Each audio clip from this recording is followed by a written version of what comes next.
We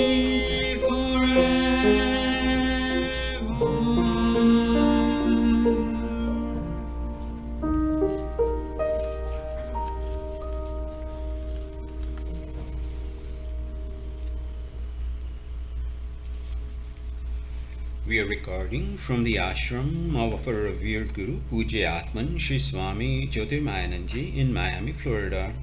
Today is October the 4th, 2020, Sunday evening, and tonight Swamiji will be lecturing on the Srimad Bhagavad Gita. This is series 2018, class number 94. And now Pujya Atman, Sri Swami Jyotirmayananda. Om Vasudeva Sutam Devam Kansachanuramardanam Devaki Paramanandam Krishnam Vande Jagadgurum. Om. Adorations, Lord Krishna, the preceptor of the universe, destroyer of the forces of darkness and bestower of immortality.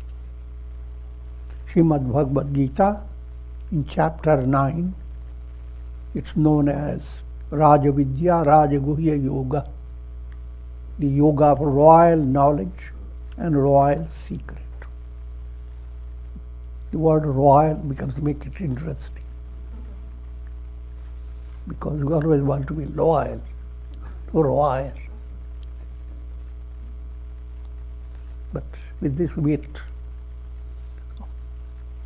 what we are implying is, when you are practicing integral yoga in your daily life, this is the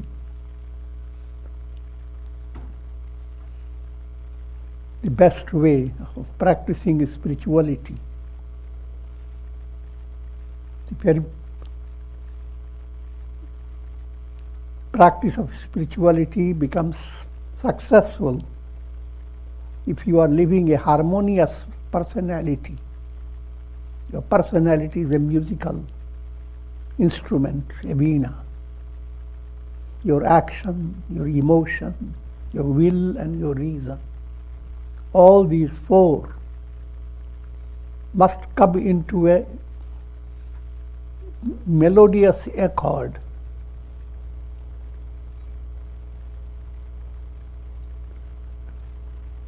And they should not go in different directions. Your action goes this way, emotion that way, and so forth. Then you create a bad music. When there is a melody, something else enters in your instrument, a kind of nature's charm that charms the people who hear the music. I'm just giving you a simile. So similarly, if you have that type of involvement in yoga, not yoga, karma yoga, bhakti yoga, jnana yoga, but yoga that is integral. Naturally, in this integral yoga, of course, you must remember it's karma, bhakti, dhyana, jnana. Four.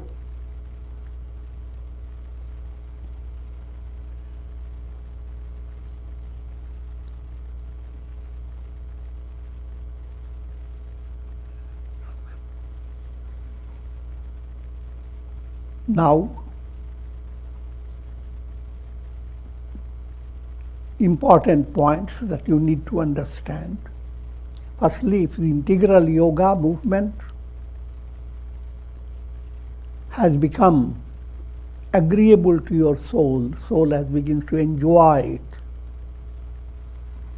Now you are in the right course. The path is now a royal path. So you are not worried about what obstacles will come in your way. And that's the similes are given, very practical similes. There are all types of paths, path going to a forest, path going to a village, path going into a troubled area.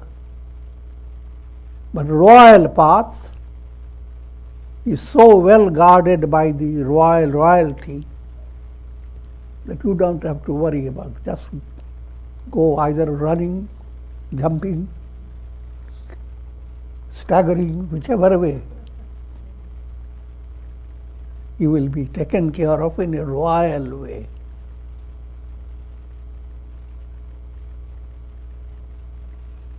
So with this we get into the verses of the Gita, 20th verse. Traividya mam somapa putapapa yajnairištva swargatim prarthayante te punyamasadya surendra lokam ashnanti divyan divideva bhogan. Those who follow the ritualistic portion of the three Vedas and drink the Soma Juice with their mind sanctified by sacrifice, pray for enjoyments of the heavenly worlds, and as a result of meritorious deeds, they attain the heavenly kingdom of the Devas, where they enjoy celestial pleasures. All these completely allegorical, but try to follow now. Traividya mama somapaha putapapa. Those who follow this ritualistic portion of the three Vedas. Three Vedas that relates to the history of Vedic literature. First three Vedas were prominent. Later, fourth Veda was added to it. Rik, Yaju, Sam, they were the beginning stage of the Vedas. And as everything evolves, so as saintly people evolved further, they supplemented and became a part of the Vedas. So normally we know there are four Vedas, and that four Vedas are mentioned by mentioning three Vedas. Vedas present three paths: karma marga, upasana marga, and jnana marga.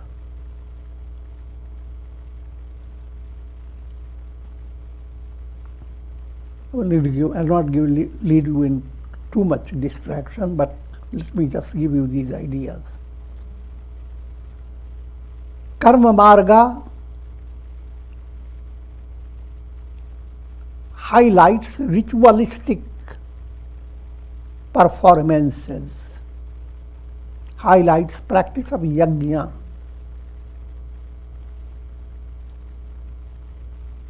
and different rituals that you have to be involved in under the guidance of skilled purohits, priests, and guru.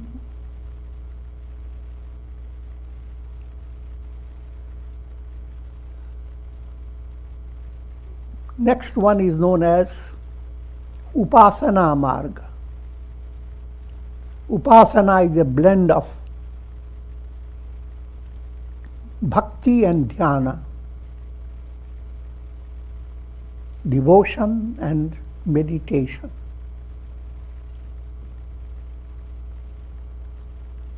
And jnana marga, the path of wisdom. The term marga is used when you are studying Vedas in an intellectual way. But once your study becomes profound, these paths are yoga. Three margas become four yogas: karma yoga, bhakti yoga, dhyana yoga, jnana yoga. in a highly allegorical manner. Lord Vishnu incarnated as four brothers, Rama, Lakshmana, Bharata and Shatrughna. Rama is jnana, Lakshmana is dhyana, meditation, Bharata is bhakti, Shatrughna is karma. So,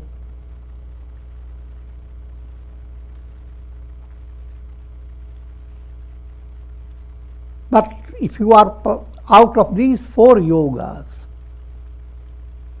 which in ritualistic level, karma yoga, upasana, karma kanda, upasana kanda, and jnana kanda. But here focus is on karma kanda. Karma kanda, different types of rituals are prescribed. And every ritual has so many details. What mantras you will be reciting, in what sequence, what you will be offering into the fire, what type of mantra must be recited along with it, and many details. What type of prasad you must prepare, and what type of oblation you must offer into the fire. And in old time, people had a kind of a drink, they called it Soma Juice, Soma Ras. Old time aspect is not, it's just a entertaining your mind. Soma Juice, Soma is moon. Your attainment is in two stages. Here the moon is being used in a lesser stage. Normally moon means pure feeling. But here moon is a reflected sun. All desires that become the source of delight for your heart, they are reflected happiness. Pure happiness is like the sun. The moon draws from the sun all that light and creates moonlight. Moonlighting and daylighting, two different stages. As long as you are involved in a living a life pursuing your desires, desire after desire,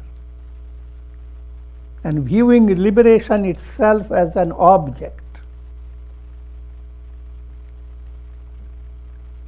you are following this reflected light, not the real light. All Vishaya Sukh, pleasures of the senses, they are arising out of your chitta, your mind stuff, based on subtle desires, vasanas.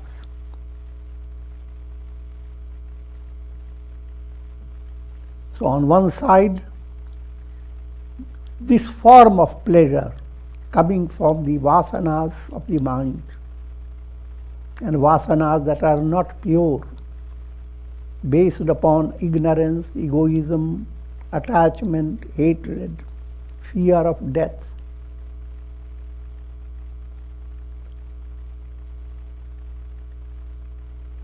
If you are involved in that,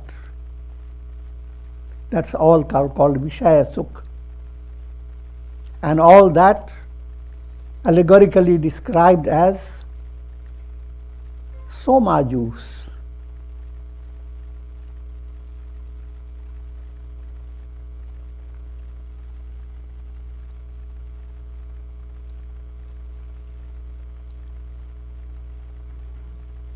But what we are leading you to understand, that you are practicing the Vedas, and yet you are trapped by the cycle of birth and death.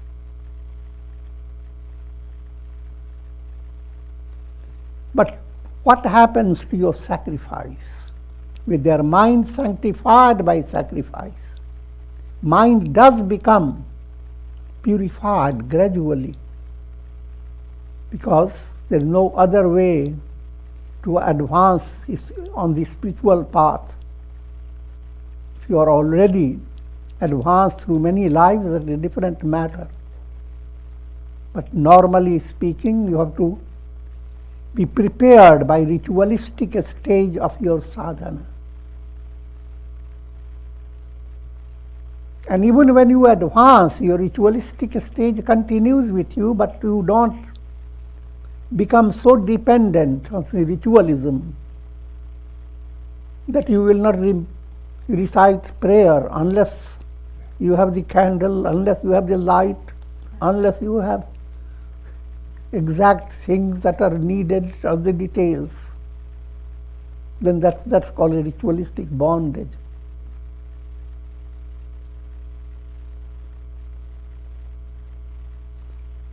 So the same ritualistic stage that goes on purifying your mind, if you continue to be just stuck to the ritualism, your progress becomes stunted. Now the right course is ritualistic level is kindergarten level. Now we get out of the kindergarten. But all that you have learnt in kindergarten, they are always with you. We will guide others. Your children have to go through kindergarten, even though you are very advanced. I will not go into too much detail that way. But basic point, that ritualistic stage introduces you, leads you on to upasana, higher level of spiritual practice. But what happens with the ritualistic practice? The mind sanctified by sacrifice. They pray for the enjoyments of heavenly worlds.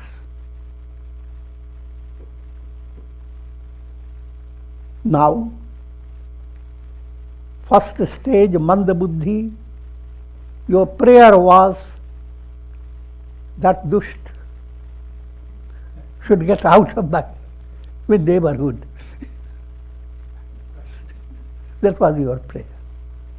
Give you a simple simile. But now, your prayer becomes, may I be blessed with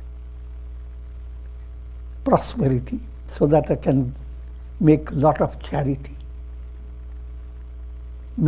So that I can allow people to be educated and be good. So a sense of be good, do good has entered your heart.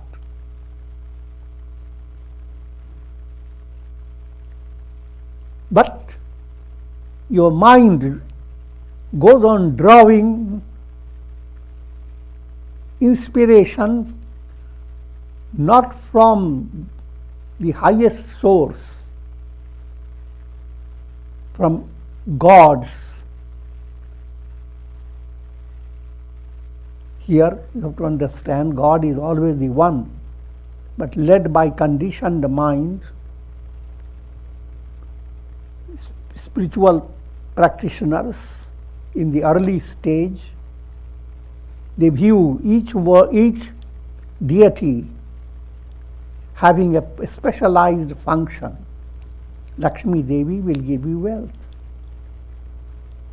But if you want to go to school and pass examination, you turn to Saraswati Devi.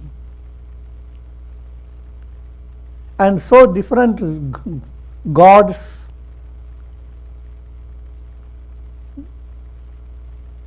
will give you different fulfillments.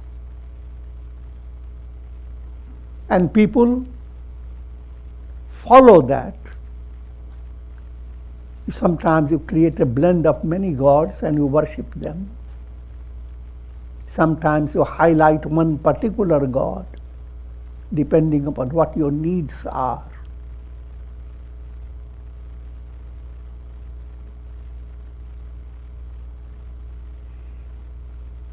All this doesn't go in vain, rather it is commendable.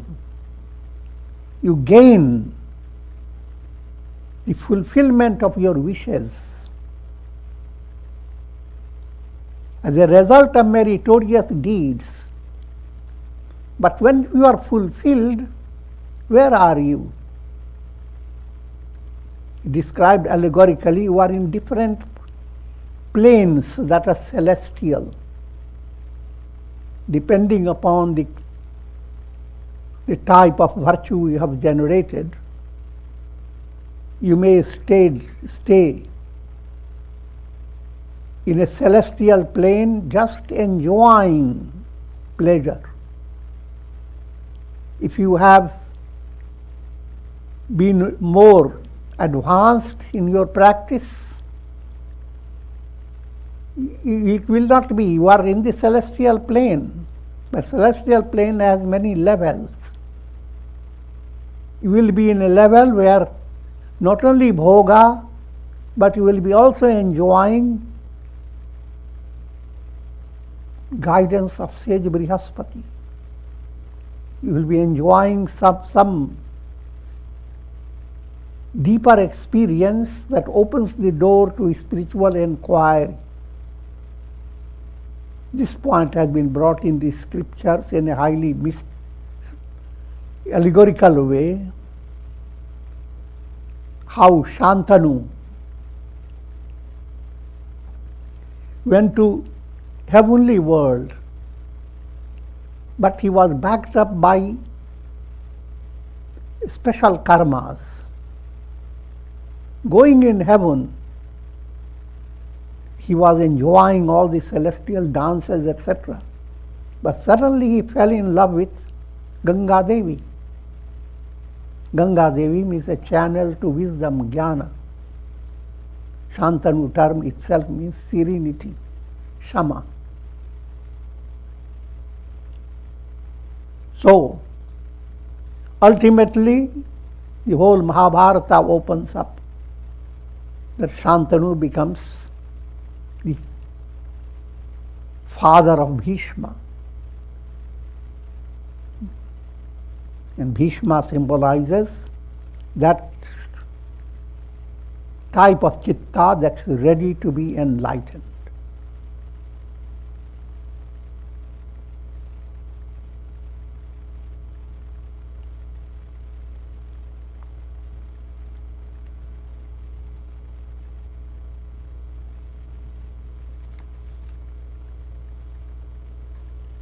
But what happens to all this? Those who do not have that special virtue behind them, those who simply stay in heavenly realm enjoying celestial pleasures, when those karmas that gave them pleasure come to an end, they must come back into the world.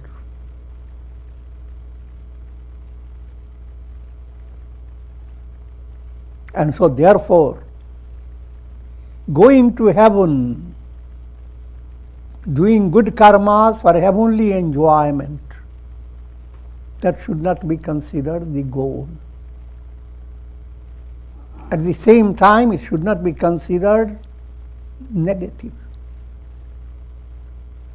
If you are prepared for heaven, all that you need to do a little switch of angle. In other words, when virtuous karmas have prepared you, you develop a choice between your mind. Should I follow Preya or should I follow Shreya? And that choice, again, when we talk them with clear palabras. When you practice it, it automatically, your inner conscience has a clear understanding and begins to tell you, follow that, not that.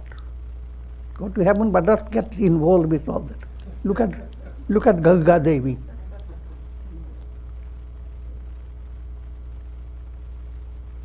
So that becomes possible because you have virtuous backing. Once that possibility is there, now the story of your moving towards the highest Ganga, that's the wisdom, jnana, and attaining liberation. So first step is called bhoga. Next step is moksha.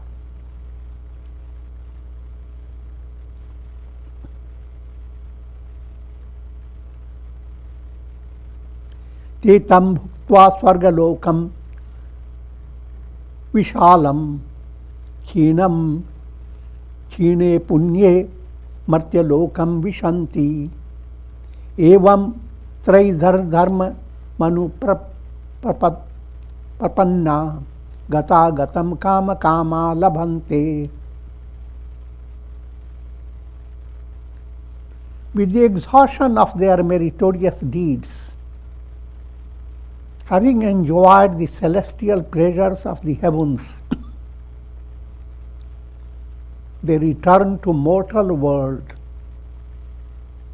Thus the followers of ritualistic portion of the Vedas, driven by their desires, continue to come and go. And this point has been explained.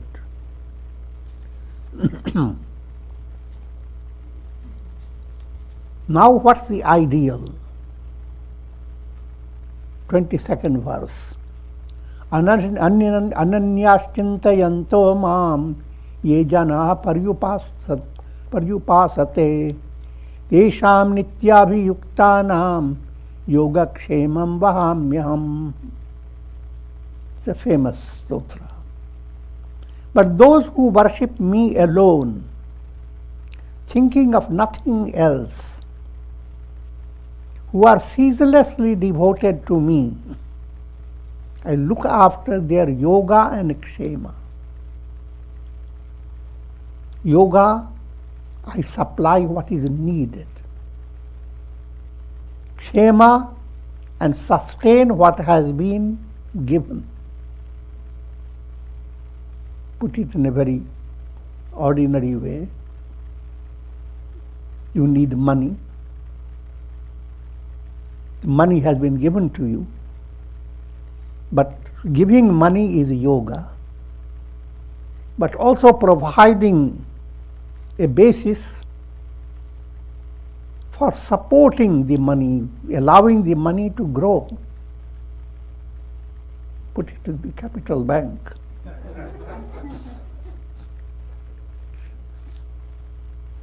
So, similarly, every attainment, you have attained certain virtuous quality, you have twofold involvement in it. Sustain it, don't lose it.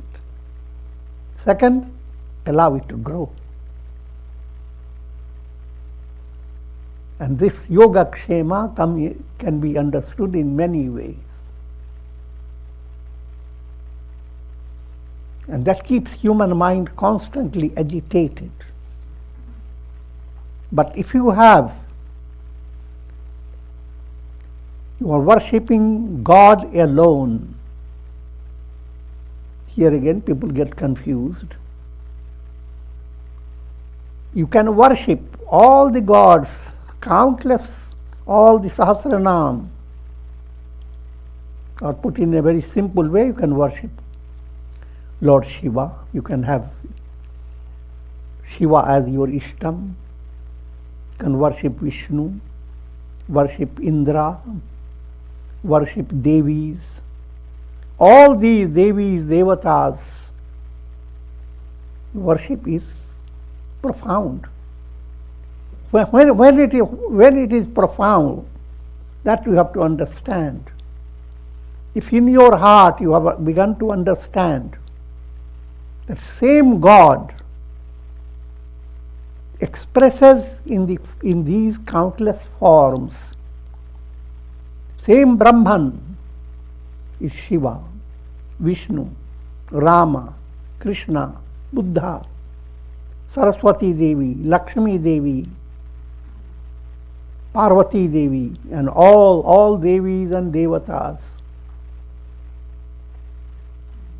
You can come down to even further detail. If you are worshipping a human being who is a source of happiness for you, I'm talking in a very ordinary way, people give great reverence to those who are rich and prosperous. In turn, they receive benefits. Even in that worship, you must realize Brahman is the source. No matter whom you worship, the reality behind the Devata you are worshipping is God Himself. And it is God who is providing you with your fulfillment through your deities.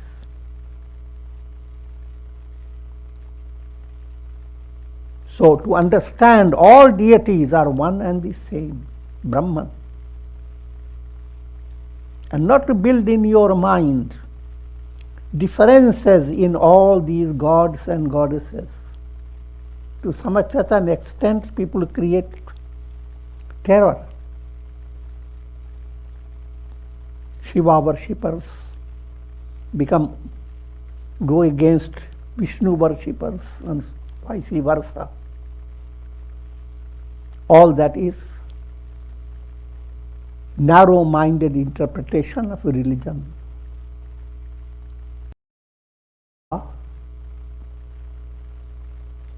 Jesus. And so forth. God is just God.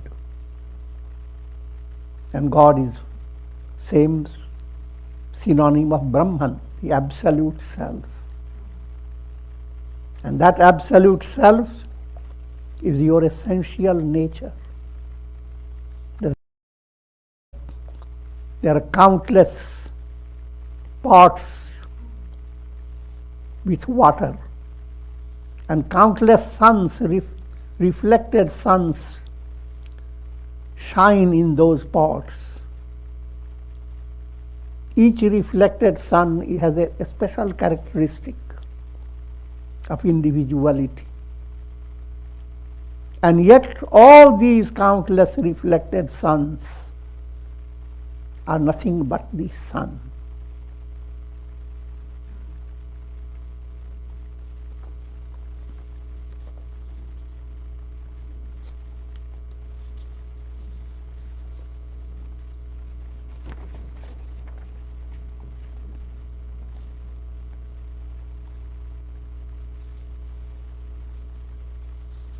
So if you have that type of understanding that you're worshipping the God,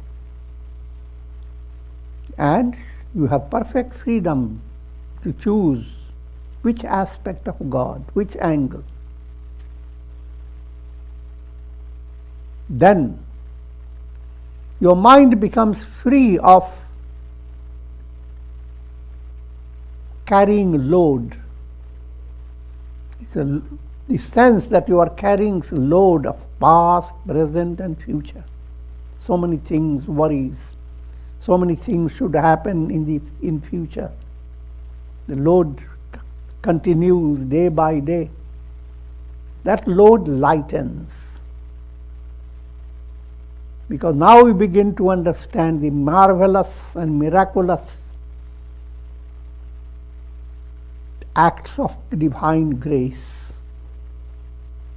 And what that grace does, allows you to be united with a higher value, united with prosperity. But prosperity is a spiritual prosperity. And if you are utilizing it, you will have further accelerated progress. So, you become internally completely confident, and that goes on along with surrender, the spirit of surrender to God. Sharanagati. The greater degree of Saranagati, greater is your relaxed mind regarding what should happen, and if it has happened, can it be sustained? Your mind is constantly worried. You want to have good things to happen. But no matter how good things happen,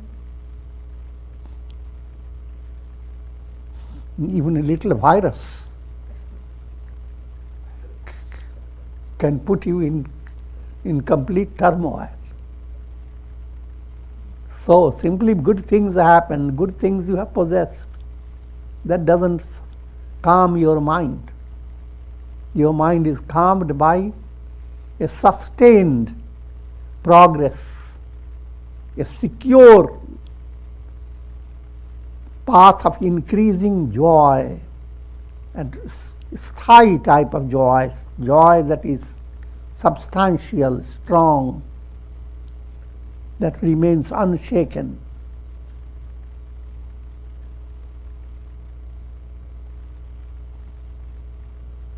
Whenever I'm talking about joy, it doesn't mean that you go on laughing all the time.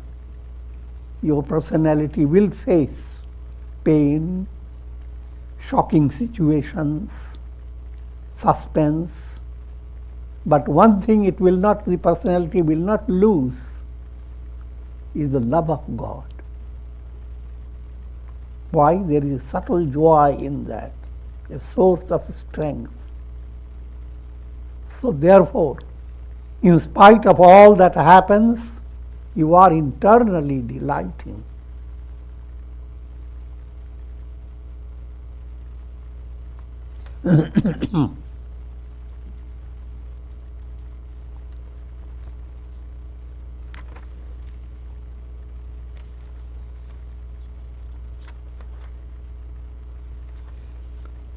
येऽपि अन्य देवता भक्ता यजन्ते श्रद्धयान्विता तेऽपि मामेव कौन्तेय यजन्त्याभिधि पूर्वकम्.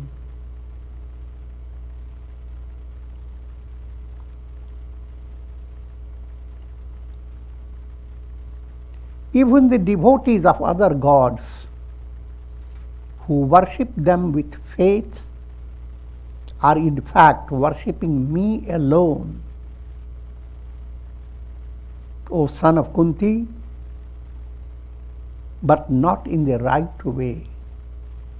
This point I already explained, that no matter which God you worship, the reality behind that God is same, absolute. But in your mind you don't have that understanding. And so you view your God as the only way, and all others who are not worshipping your God, they are lesser beings. And your mind begins to imagine that your God will punish those lesser gods.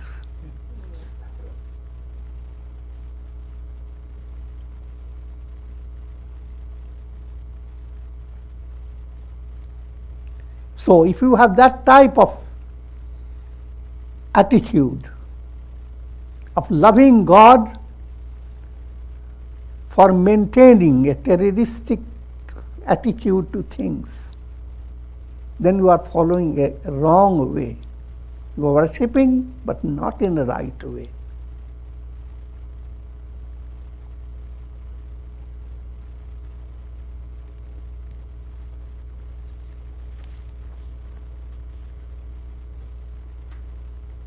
Aham hi sarva yajnanam bhokta cha prabhureva cha natu mam abhijananti tattvena tashyavanti te.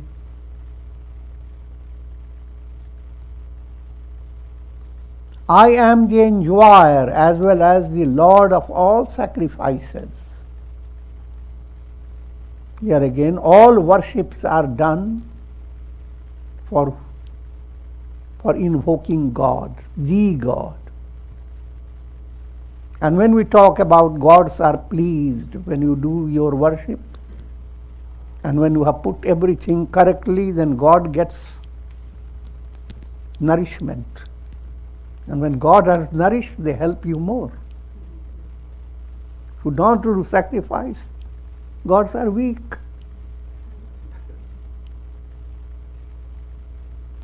So that attitude is a kindergarten attitude.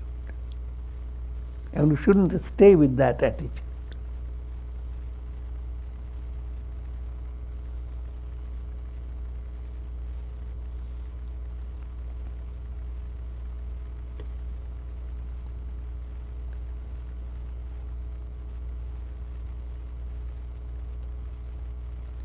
Those who worship many gods do not know my true nature.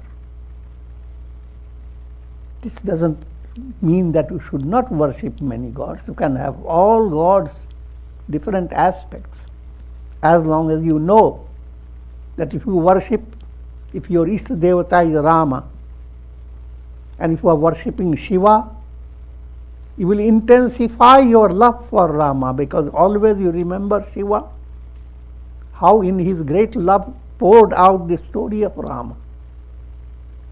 How with great love he poured out the story of Krishna in Mahabharata. So Shiva is the source of love of Rama. Again, if you are Shiva devotee, you can adore Rama, because Rama pours down his prayers and his love for Shiva. So in order to intensify your devotion to your Ishta Devata, understand that worshipping others becomes a means to intensifying your love for Ishta Devata. You have to figure that out, it's like a riddle. If you are properly understood, then if you are Rama's devotee, you go through all the mother worshipping so many devis, end up loving Rama. Devis are not upset, devis are fulfilled.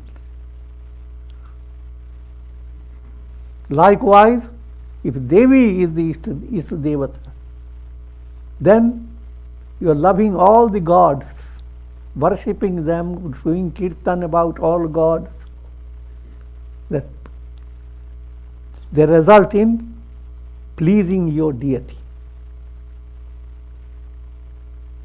Because it's one and the same.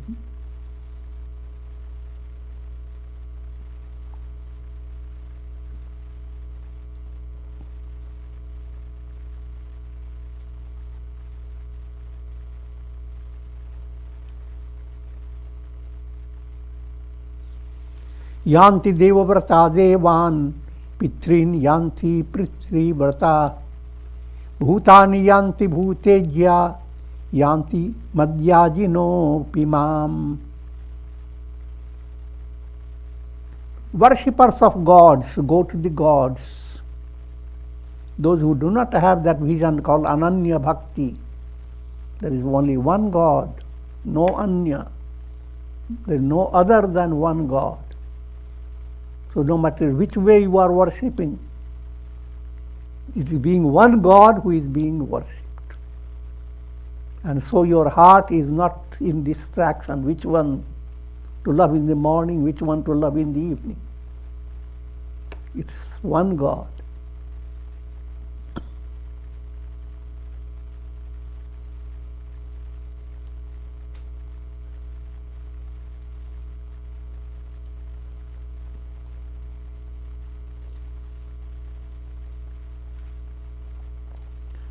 So, if those who do not have that understanding, now result of their upasana, their worship, will not lead them to God realization, will lead them to fulfillment of their wish. And they will consider that the vardhan of their deity. You worshipped Saraswati Devi and you passed your examination. You worship Lakshmi Devi and you got success in your job, got good wealth. And similarly, all other types of successes. But you go on giving credit to different gods. Then that will be your reality. जाकी रही भावना जैसी प्रभु मूर्ति देखी तिन तैसी. In Ramayana, in a whole assembly of people, when Rama appears, everyone looks at Rama and develops a different mental picture about Rama, according to their bhavana, according to their feeling.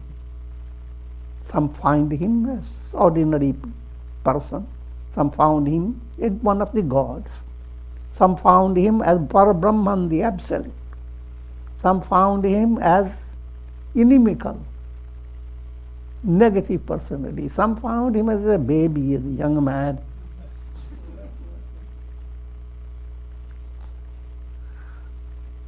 So how your bhavana is, that's a very important point. Your heart should not have any restriction when you are worshipping a deity. Restriction that, can I think of the deity all pervasive, big height? My picture is only this much.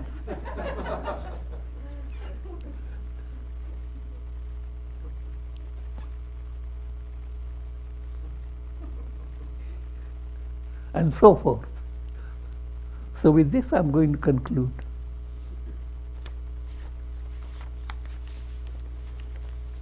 Om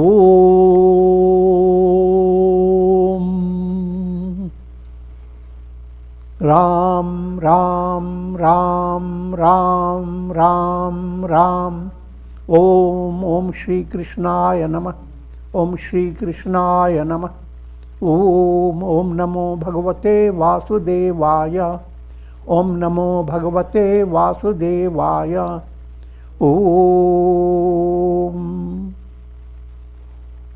Prayer for shower of Karunamaya Ras grace of God over all and the blessings of Shakti, Bhakti and Mukti.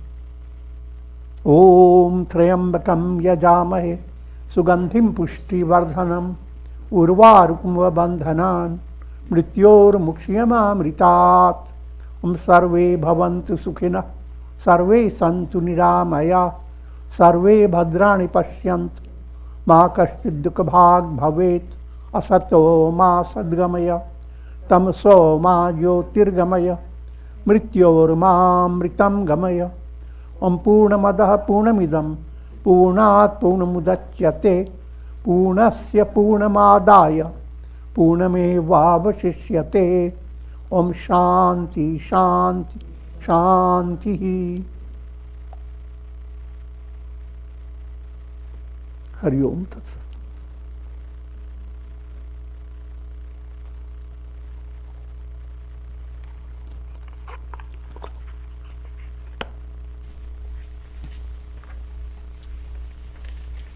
Does anyone have any questions?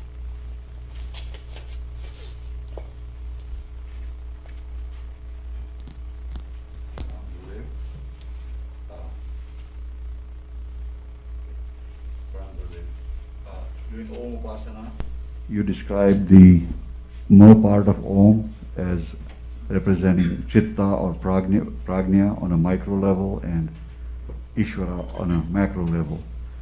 Can you describe a little bit more about Chitta and Prajna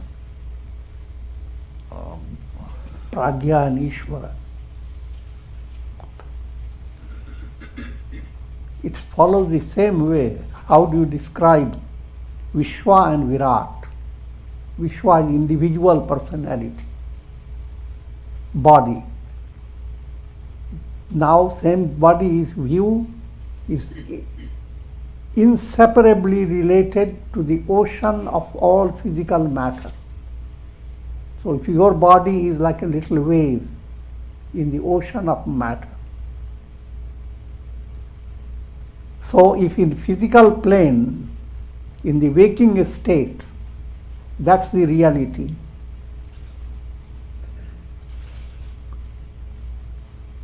Same thing when you realize the idea I am physical body is a work of your brain. And brain again is a computer, mind operates through your brain. So actually it's the mind. Even all those ideas that I am presenting is an act of mind. The body concept, you are always mind, not body at all. This point you come to realize when you go through the medical science of brain and how different centers operate. So all that you are seeing and running after, the play of nerves.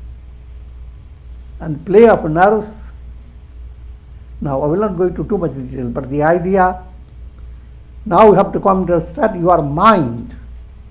But then what type of mind? Mind again is like ocean. You are a wave. As individual mind, you are a wave. And a wave is always related to the whole ocean. Wave has no reality in itself. So therefore, first I am a wave that fixes in your mind. Then therefore, I am the ocean. All the mind is one together. Now, what is the source of that mind? That's unconscious. That unconscious identity is also same as a wave. And the ocean, Ishvara is the ocean. Individual identity of causal plane is Pragya. And Ishvara is the ocean. Just like you have Virat is the ocean, Vishwa is the wave. Hiranyagarbha is the ocean, Tejas is the wave. Ishvara is the ocean, Pragya is a wave. And when you have completed Om, you wave goodbye to all three.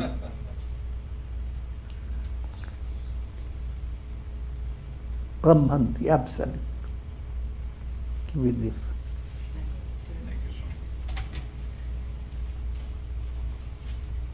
And we conclude.